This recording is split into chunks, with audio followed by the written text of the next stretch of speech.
राम, आज तक किसी ने मेरा सत्य जानना नहीं चाहा, लेकिन केवल तुम हो राम, जिसने बिना किसी भय के इस पत्थर की भावना को समझा।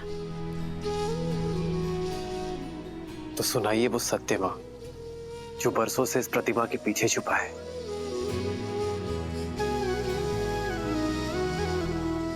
मैं अहल्या, स्वयं ब्रह्मदेव ने मेरा निर्माण किया। ब्रह्मदेव की 5 कन्याओं में से एक हूं। वैसे तो इस संसार ने सुंदरतम स्त्रियों में स्थान दिया, लेकिन महर्षि गौतम ने अपने जीवन में अपनी पत्नी बनाकर स्थान दिया। प्रसन्न थी मैं, सब कुछ था मेरे पास। महर्षि गौतम जैसे ज्ञानी पति का प्रेम और सतानंद जैसा प्यारा संस्कारी पुत्र। निश्चिंत थी मैं कि मेरे जीवन में कुछ अनुचित नहीं हो सकता, पर ये मेरा भ्रम था। नहीं जानती थी मैं कि मेरा रूप ही मेरा शत्रु बन बैठेगा। नहीं समझ पाए कि कब देवराज इंद्र की कुदृष्टि मुझ पर पड़ गई। नहीं जानती थी मैं कि देवराज इंद्र उस अवसर की प्रतीक्षा कर रहे हैं जो मेरे जीवन में आपदा बनकर आने वाला था, मेरा संसार बिखेर देने वाला था।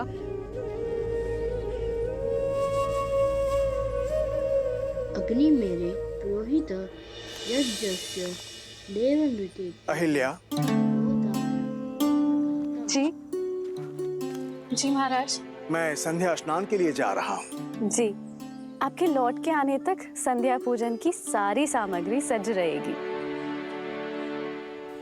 आओ शिष्यों,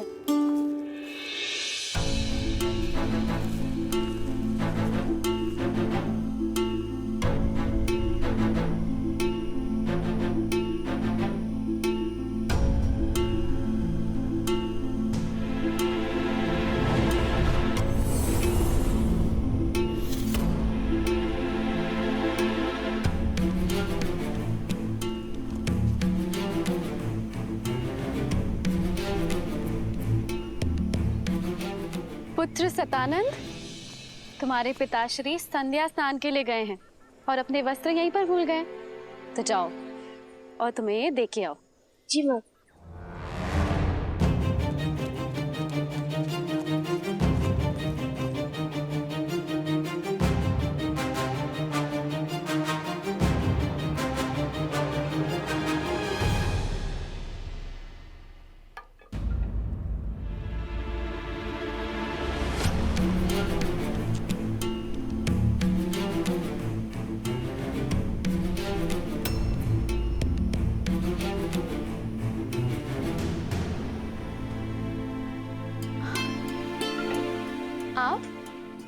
आपको स्मरण हो गया कि आप संध्या स्नान के लिए गए किंतु अपने वस्त्र ही भूल गए थे। मैंने सतानंद को भेजा है आपके वस्त्र लेकर।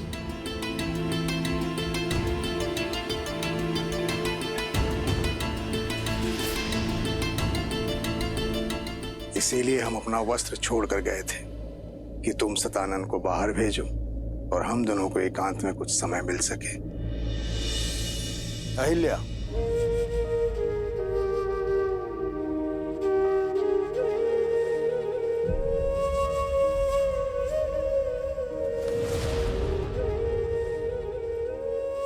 राम, इंद्र की शक्तिशाली माया जाल में फंस गई। नहीं समझ पाई कि मेरे पति के रूप में कोई और था और वहां अनर्थ हो गया।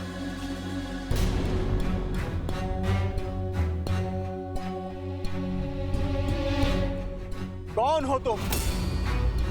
मेरा वेश धारण करके मेरे आश्रम में क्या कर रहे हो तुम?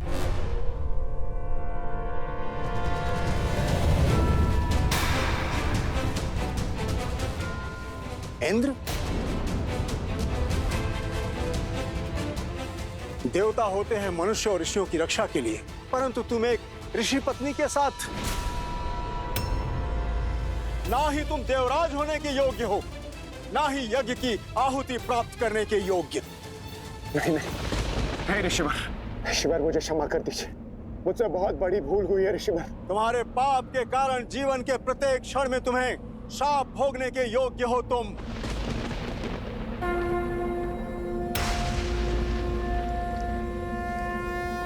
ऋषिवर, मैं गौतम अपने जीवन की संपूर्ण तप को साक्षी मानकर मैं तुम्हें श्राप देता हूं इंद्र। नहीं देव ऋषि, ऐसा अनर्थ मत कीजिए कि जिस रूप के मोह में तुमने ये पाप किया है तो तुम्हारा रूप तुमसे छिन जाएगा।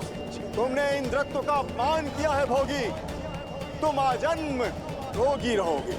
देव ऋषि, तुम्हारे संपूर्ण शरीर पर सहस्त्रों घाव हो जाएंगे। तुम अपना पुरुषत्व खो दोगे इंद्र। असुर तुमसे युद्ध में विजयी होंगे। तथास्तु।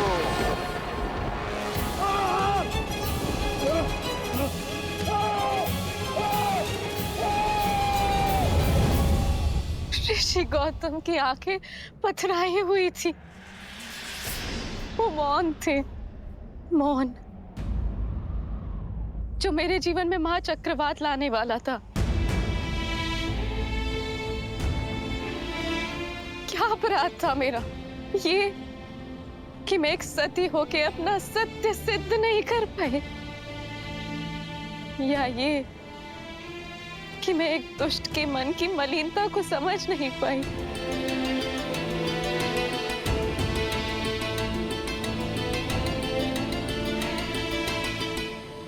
सच में तुम्हें ज्ञात नहीं था कि वो मैं नहीं हूं। आपको संदेह है मुझ पे? अगर अनुमान होता तो क्या मैं देवराज? जब वो मेरे समक्ष आए तो मुझे भ्रमित कर दिया। इंद्र के रूप में नहीं, अभी तो बिल्कुल आपकी तरह लग रहे थे वो, और माया से मुझे। अहिल्या! इंद्र तो पापी है, परंतु तुम तो पतिव्रता हो ना। फिर तुम्हें यह कैसे अनुमान नहीं हुआ कि यह इंद्र की माया है? उसने तुम्हें स्पर्श किया और तुम्हें अंतर का अनुभव तक नहीं हुआ। मानने को मैं सच नहीं कि कोई स्त्री किसी के निकट रहने के पश्चात भी यह अनुभव न कर सके कि वो उसका पति नहीं है। सत्य बोलो अहिल्या, एक ऋषि पत्नी होने के पश्चात भी ऐसा तुच्छ व्यवहार। चरित्रहीन हो तुम।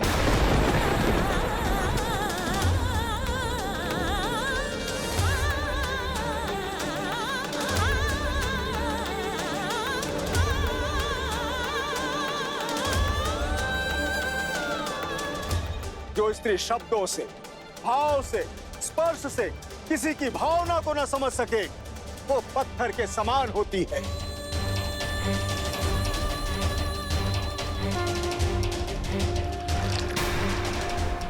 मैं तुम्हें श्राप देता हूं कि इसी क्षण तुम पत्थर की प्रतिमा में बदल जाओ, सदा सदा के लिए। तथास्तु।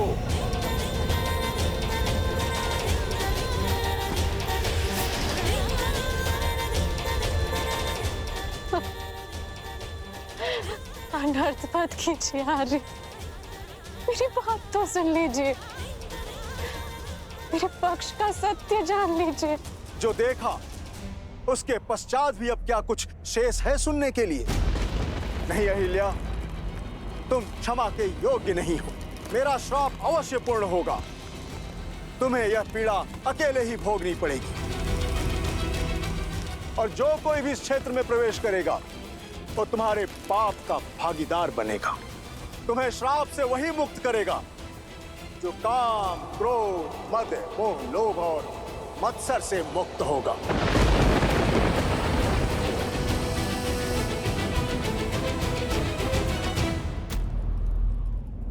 माता,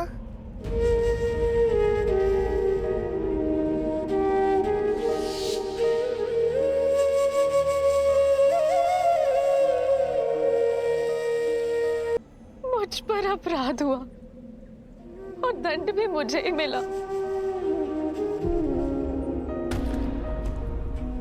पक्ष सुने बिना मेरा न्याय किया गया।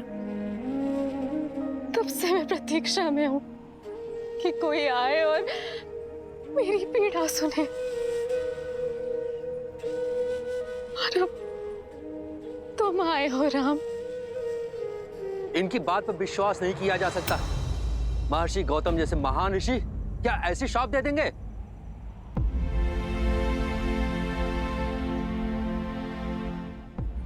यदि एक पति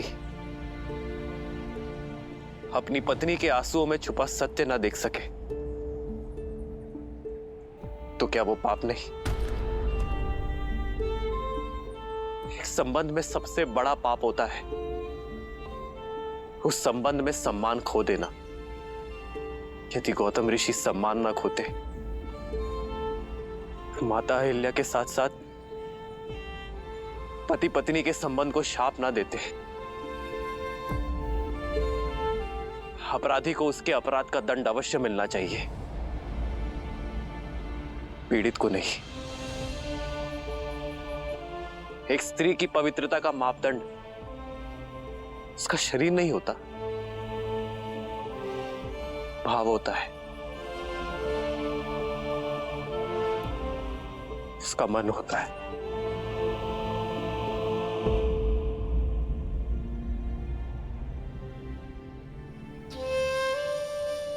मैं लज्जित हूं मां कि आपके पति ने आपकी पीड़ा नहीं समझी, किंतु ये पुत्र समझता है। आप निष्पाप है मां, आपको दिया गया शाप अनुचित था।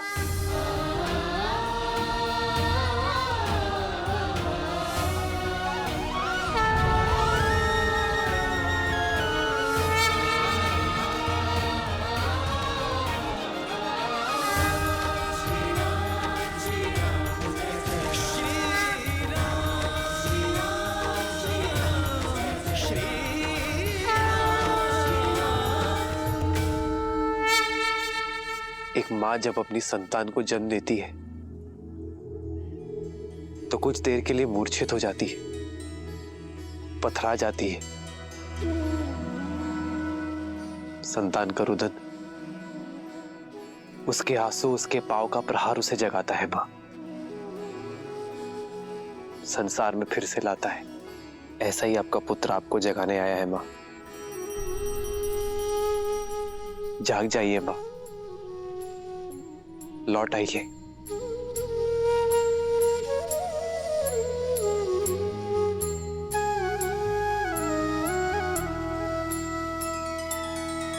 नैना करुणा पग में ममता, पाषाण में लादे प्राण, निष्पाप ना कभी दंड भोगे, राम का है ये विधान। श्री राम श्री राम श्री राम श्री राम श्री राम श्री राम श्री राम श्री राम।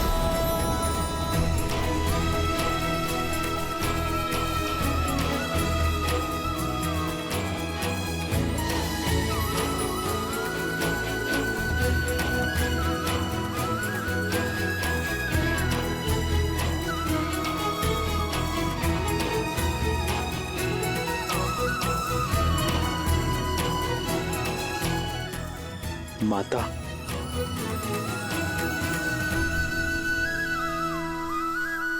आदर्श और मर्यादा की है ये कथा महापावनम, काट मद श्री से मिला ले श्रीमद् रामायणम, श्रीमद् रामायणम, श्रीमद् रामायणम। सिया राम सिया राम सिया राम सिया राम सिया राम सिया राम। माता, माता, पुत्र, माता, माता, मुझे क्षमा कर देना। मैं वो अभागा पुत्र हूँ जो मेरी माता की पीड़ा समझ नहीं पाया। मेरा समस्त जीवन आत्मग्लानि में व्यतीत हो गया माता। मुझे क्षमा कर देना माता, मुझे क्षमा कर देना। नहीं पुत्र, मैं तुमसे रुष्ट नहीं हूं पुत्र सतानंद। व्यक्ति की समझ तो आयु से परिपक्व होती है।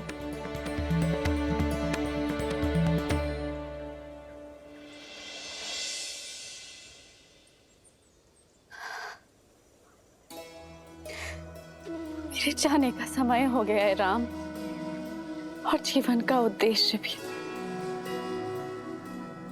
जो कदाचित तुम्हारी यात्रा में आकर संसार को संबंधों की सीख देना था। आज तुम्हारे सत्य ने मुझे मोक्ष दिलाया है। जैसे मैं केवल राम का नाम लेकर इस संसार से जा रही हूँ, उसी प्रकार सभी सिर्फ तुम्हारा नाम लेकर ही साथ जाएंगे। राम नाम सत्य है। जीवन में हानि लाभ, शाप वरदान, पवित्र अपवित्र कोई महत्व नहीं रखता। महत्व है तो मात्र एक सत्य का। और यही सोच मनुष्य को जीवन और मरण के चक्र से मुक्ति दिलवाएगी, मोक्ष दिलवाएगी। राम नाम सत्य है। राम नाम सत्य है। राम नाम सत्य है। राम नाम सत्य है। राम नाम सत्य है।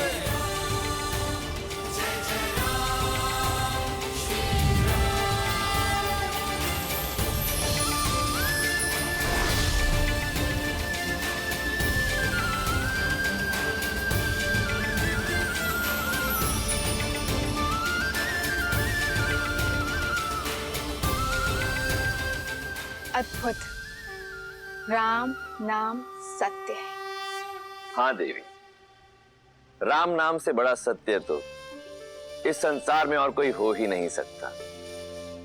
क्योंकि श्री राम जैसे मनुष्य अपने अपयश की चिंता किए बिना दूसरों की पीड़ा हरते हैं, अपने विषय में सोचे बिना दूसरों के विषय में सोचते हैं। अब ऐसे मनुष्यों के जीवन का मार्ग तो सत्य से ही परिपूर्ण होगा। वहीं दूसरी ओर रावण जैसे लोगों के लिए उनके व्यक्तिगत लाभ, उनके अभिमान, उनके यश से बढ़कर और कुछ नहीं होता। और यही कारण था कि रावण सीता के स्वयंवर में जाने के लिए सज्ज हुआ।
अपने स्वामी को विदा दो मंदोदरी। विदा? कहाँ प्रस्थान कर रहे हैं आप? मिथिला। मिथिला? स्वयंवर में, जहां से लंका के लिए निमंत्रण ही नहीं आया। निमंत्रण अतिथि को दिया जाता है, विजेता को नहीं। 14 लोगों के स्वामी को स्वयंवर का निमंत्रण न देना किसी चुनौती से कम नहीं मंदोदरी। पर हमारे पुत्र मेघनाथ का तो विवाह हो चुका है और दूसरी पत्नी की चाह भी नहीं है उसे। मैं मिथिला मेघनाथ के लिए नहीं जा रहा।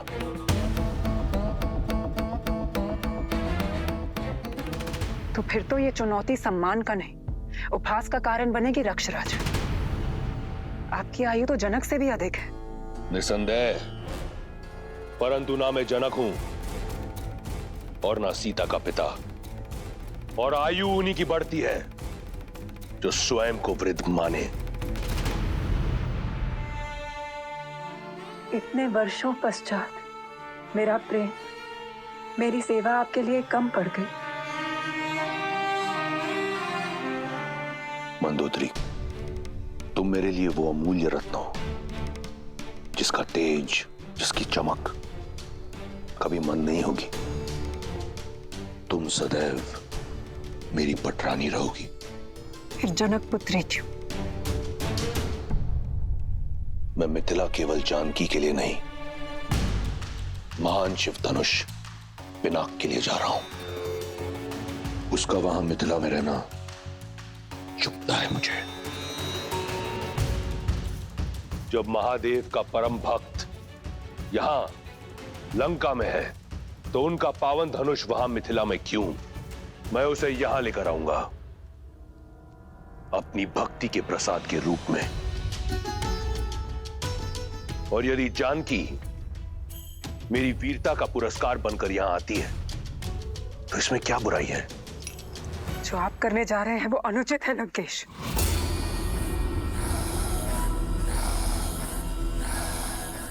लंकेश अनुमति लेने नहीं, सूचना देने आया है। दशानन की नई रानी के स्वागत की तैयारी करो।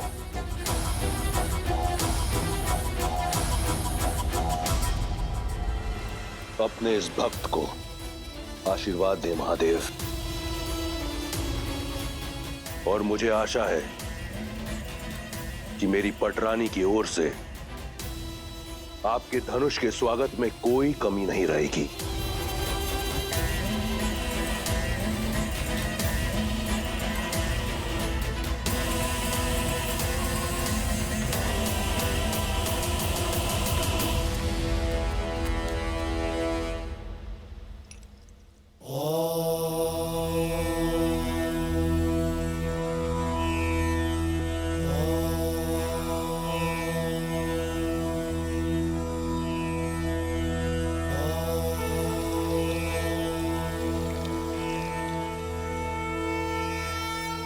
गुरु सदानंद के मन की व्यथा शांत करना महादेव। दीदी, दीदी सुनो। मैं पूजा कर रही हूँ उर्मिला। दीदी, आचार्य सदानंद गौतम ऋषि के आश्रम से लौट आए। कहाँ है वो? दशरथ नंदन भी आए उनके साथ? वो तो पता नहीं, कदाचित साथ हो। गुरुदेव तो आते ही राजसभा में चले गए थे पिताश्री से भेंट करने के लिए।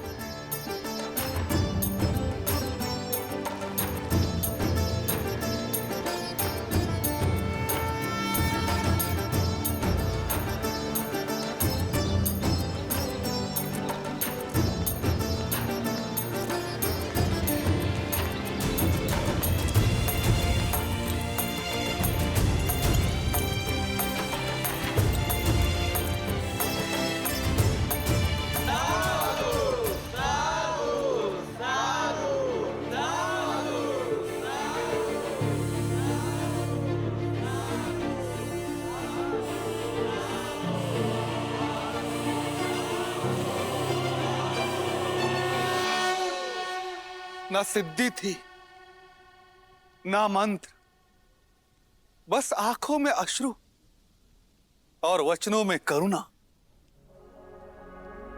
राजन, उसका बखान मैं अपने शब्दों में नहीं कर पाऊंगा।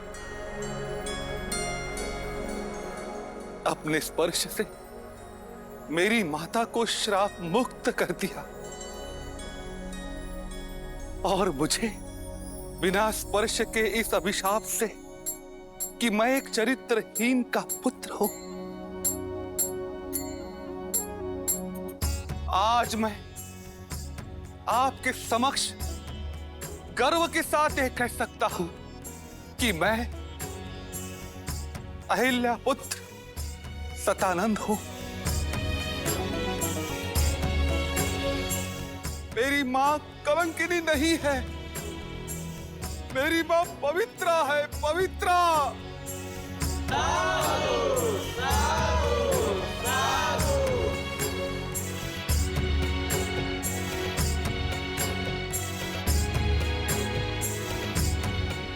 पुत्री सीता, तुमने उचित कहा था, महादेव ने मार्ग दे दिया। अब तुम्हारे इस गुरु को शांति की खोज के लिए कहीं और जाने की कोई आवश्यकता नहीं।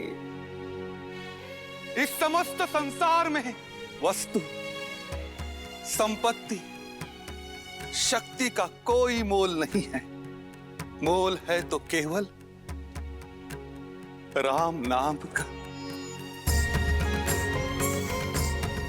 राम नाम सत्य है, राम नाम सत्य है।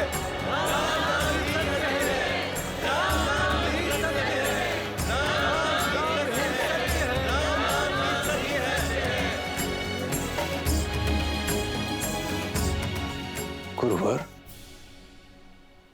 ऐसे धीर के तो हम भी दर्शन करना चाहेंगे। ऋषि विश्वामित्र मिथिला के इतने निकट है, तो आप उन्हें न्योता दे दे ताकि हम उनकी सेवा कर पाते, और सेवा के साथ साथ हमें दशरथ नंदन के भी दर्शन हो जाते।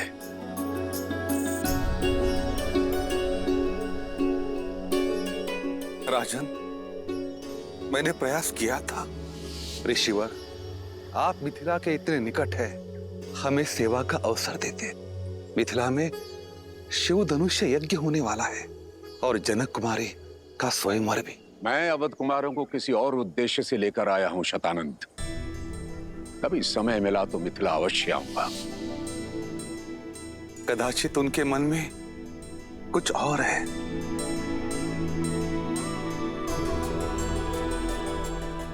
जैसी महादेव की नियति। यदि महादेव चाहेंगे तो ऋषि विश्वामित्र भी हमें दर्शन देंगे,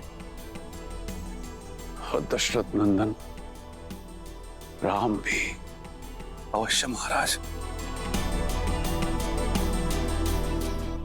ये क्या? विश्वामित्र तो ब्रह्म ऋषि हैं। वे जानते हैं कि सीता केवल राम की ही होनी है। फिर विश्वामित्र ने मिथिला जाना अस्वीकार क्यों कर दिया? कदाचित इसलिए क्योंकि वो ब्रह्म ऋषि हैं। कदाचित इसलिए कि वो उस क्षण की प्रतीक्षा कर रहे थे जब यह निर्विवाद रूप से सिद्ध हो जाए कि श्री राम से श्रेष्ठ और कोई नहीं। कदाचित इसलिए भी क्योंकि अभी किसी और के मिथिला पहुंचने का समय हुआ है।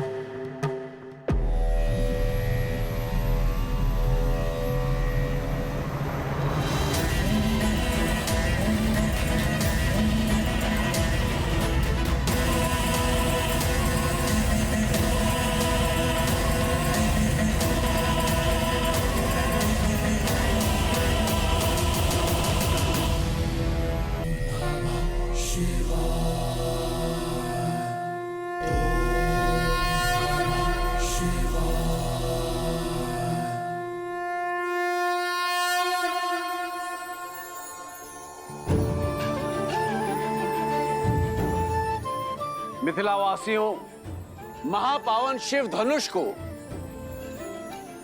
नगर प्रदक्षिणा करने के पश्चात स्वयंवर क्षेत्र में ले जाकर स्थापित कर दिया जाएगा, और वहां उस पर प्रत्यंचा चढ़ाने वाला वीर बनेगा मेरी पुत्री सीता का वर। जनक पुत्री सीता की, जनक पुत्री सीता की, जनक पुत्री सीता की, मिथिला नरेश जनक की, मिथिला नरेश जनक की, मिथिला नरेश जनक की। अधिक सोचिए मत दीदी, ये धनुष दशरथ नंदन राम के अतिरिक्त कोई नहीं उठाने वाला।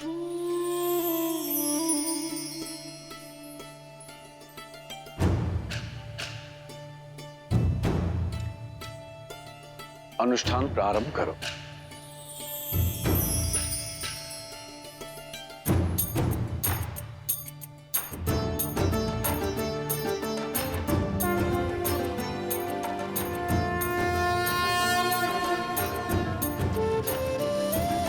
ओम नमः शिवाय, ओम नमः शिवाय।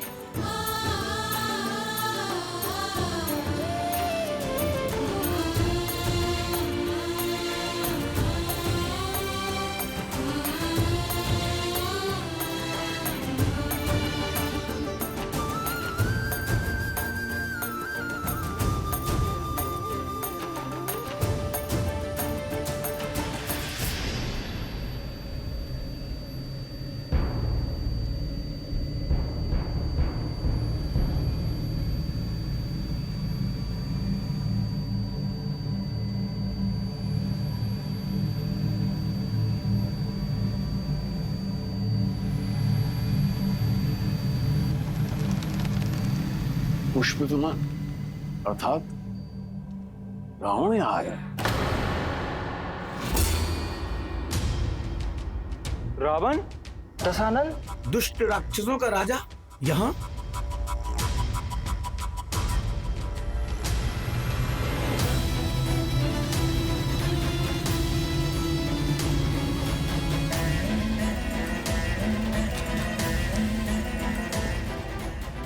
महादेव का पिनाक तो यहाँ है, अर्थात स्वयंवर आरंभ होने में समय है।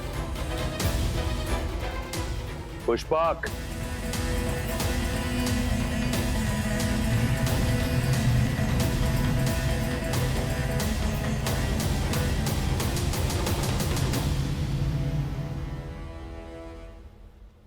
आर्य, बिना निमंत्रण रावण का यहाँ आना, क्या उद्देश्य हो सकता है उनका? वो दशानन है, उन्हें निमंत्रण की आवश्यकता नहीं पड़ती और नीति और नियम के अनुसार भी हम उन्हें स्वयंवर में भाग लेने से रोक नहीं सकते।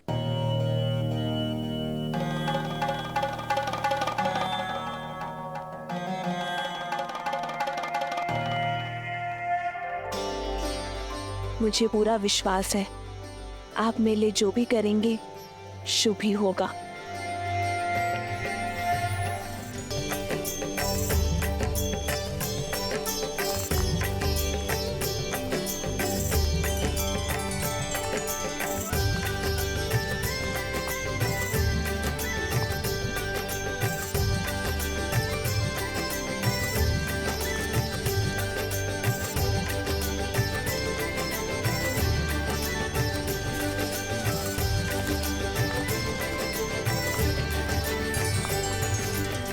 आज भूख प्यास और थकान नहीं हुई लक्ष्मण?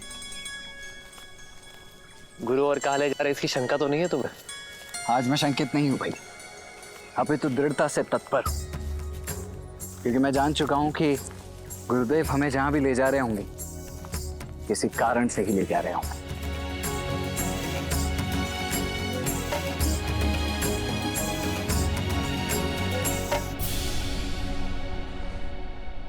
यहाँ नहीं रहना हमें, चलो जल्दी चलो। हाँ, यहाँ नहीं रहना, चलो चलो।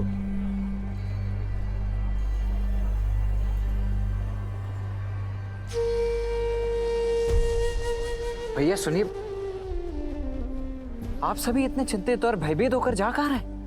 मत पूछो, बस यहाँ नहीं रहना हमें, जाने दो हमें, नरक है ये स्थान। परंतु मित्र, इतने सुंदर स्थान में समस्या क्या है? ये स्थान शापित है, हमें हमारे भाग्य पर छोड़ दो युवक।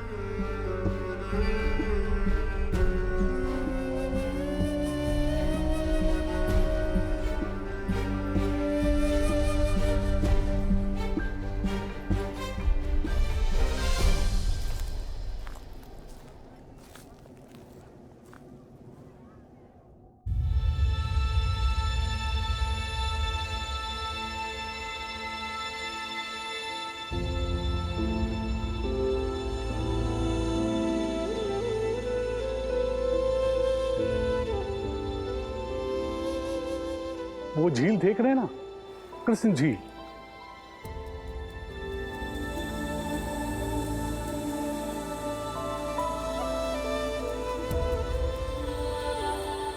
अचानक वहां से जल का वेग आता है और बाढ़ आ जाती है। कुछ ही पलों में हमारे खेत घर सब बहा ले जाती है। अब तक जैसे तैसे हमने पुरखों की जमीन खेत को बचा कर रखा, पर अब साहस टूट चुका है।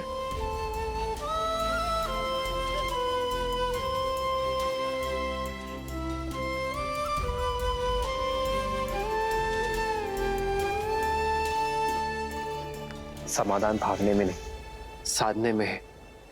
प्रयास किए पर कोई भी इस बाढ़ को नहीं रोक पाया। जिसने भी प्रयास किया वो मारा गया।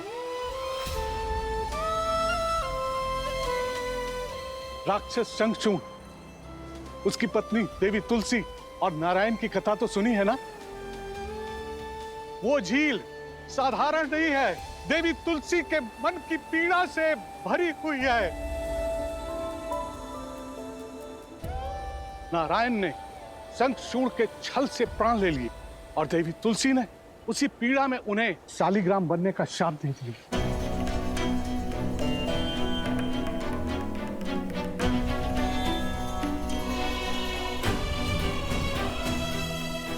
ये शालिग्राम नारायण के चिन्ह है, शापित होकर पड़े हैं गंडकी नदी के तट पर।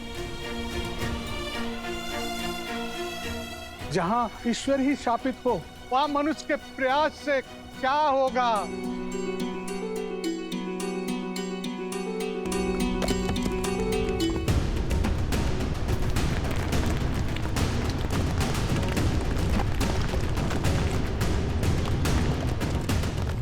भागो भागो, सब लोग वहां से भागो, शीघ्र ऊंचे स्थान पर जाओ। आओ चलो, इधर आओ, इधर आओ, निकलो।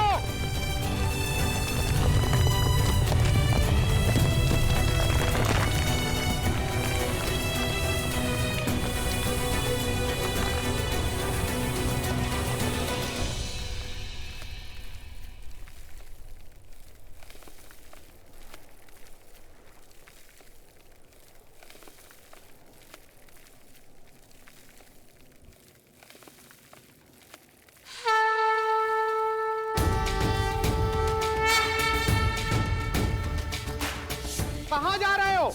ये दुस्साहस तुम्हारे प्राण ले लेगा। आप तो बड़े हैं, ज्ञानी लगते हैं, रोकिए इन्हें। इनसे कहिए कि अपना मार्ग बदल लें।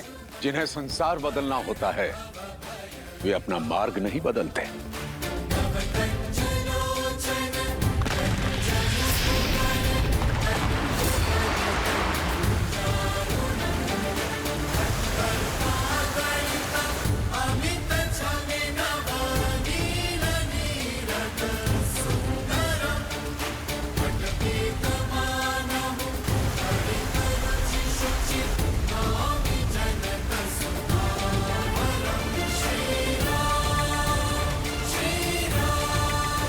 हे महादेव, रक्षा करो।